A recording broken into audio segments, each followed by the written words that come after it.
আসসালামু আলাইকুম। আজকে আমি চলে আসছি পাবনা এডওয়ার্ড কলেজে। সেখানে বিশাল বড় একটা প্রোগ্রাম হচ্ছিল। তো প্রোগ্রামে আসছি। দেখেন ঘোড়াগুলো আসলে দেখলে মনে হয় না ছোটোকালের কথা। অবশ্য আমার ঘোড়া সচরাচর দেখাই পড়ে, কারণ আমার বাসাটা যেখানে সেটা হচ্ছে পুলিশ একাডেমির একেবারে পাশে। তো পুলিশ একাডেমিতে গেলে ঘোড়াটা দেখাই পড়ে। আর আমি ছোটোকালে যখন স্কুলে পড়তাম, তখন আমি পুলিশ একাডেমি স্কুলে পড়তাম। তো তখন যাওয়ার সময় দেখতাম যে বড় মাঠ দিয়ে ঘোড়া খেলা করতেছে, ঠিক আছে। তো এগুলো দেখলে আসলে আমার সেই ছোটো দিনের কথা মনে হয়ে যায়। আমার মেয়ে এখানে হাওয়াই মিঠা খাচ্ছিল, তো আমি তার কাছ থেকে একটু হাওয়াই মিঠাই খেলাম। অবশ্য হাওয়াই মিঠাইটা আমার খুব একটা বেশি ভালো লাগে না, কিন্তু আমার মেয়ে রাস্তাঘাটে যেখানে হাওয়াই মিঠা দেখুক নেওয়ার জন্য একেবারে নাছোড়বান্দা, তাকে হাওয়াই মিঠাই নেওয়াই লাগবে, উপায় নেই। অনেক মানুষ ছিল। আর পাবনা শহরের ভিতরে সবথেকে বড় কলেজটা হচ্ছে এডওয়ার্ড কলেজ। তো এখানে অনেক মানুষের গ্যাদারিং, অনেক মানুষের ভিড় ছিল, যার জন্য ভিডিওভাবে শ্যুট করা হচ্ছিল না, আবার যাচ্ছিল না। আমি ঘোড়ার গাড়িতে উঠতে চেয়েছিলাম, কিন্তু আমার মেয়ে ভয় পাচ্ছিল দেখে আমি উঠতে পারি নাই ঘোড়ার গাড়িতে। ইচ্ছে হচ্ছিল যে আমার মেয়েটাকে একটু ঘোড়ার গাড়িতে উঠাই, কিন্তু আমার মেয়েটা খুব ভয় পাচ্ছিল, যার জন্য উঠতে পারতেছিলাম না ঘোড়ার গাড়িতে।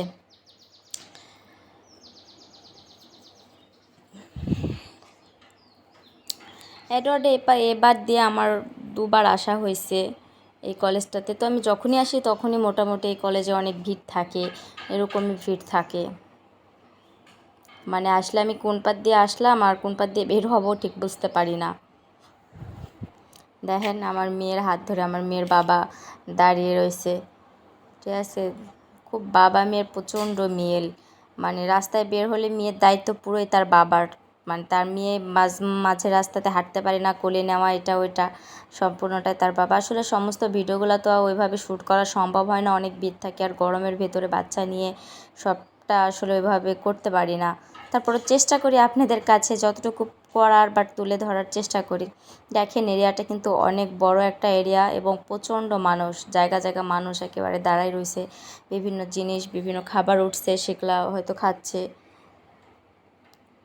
ফুচকা, চটপটি, পাঁপড়, অনেক কিছুই ছিল সেখানে, শরবত ছিল, বিভিন্ন আইসক্রিম, মানে অনেক কিছুই ছিল। তো এখানে আসলাম, গরমে গলা শুকাই গেছিলো, তো ভাবলাম এক গ্লাস লেবু শরবত খেয়ে নিই।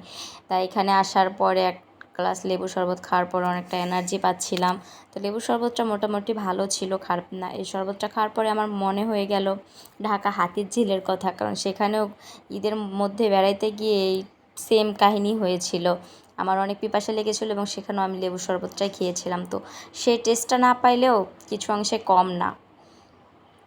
আর রাস্তার ধারে বসে তো আসলে ফুটপাত ধরে বসে তো আসলে ফুচকা খাওয়ার কথা বলাই চলে না। ফুচকা আমার খুব একটা ভালো লাগে তাও না, আবার খুব একটা খারাপ লাগে তাও না। ফুচকা হয়তো সব মেয়েদেরই ভালো লাগে, কিন্তু আমার ক্ষেত্রে একটু ব্যতিক্রম।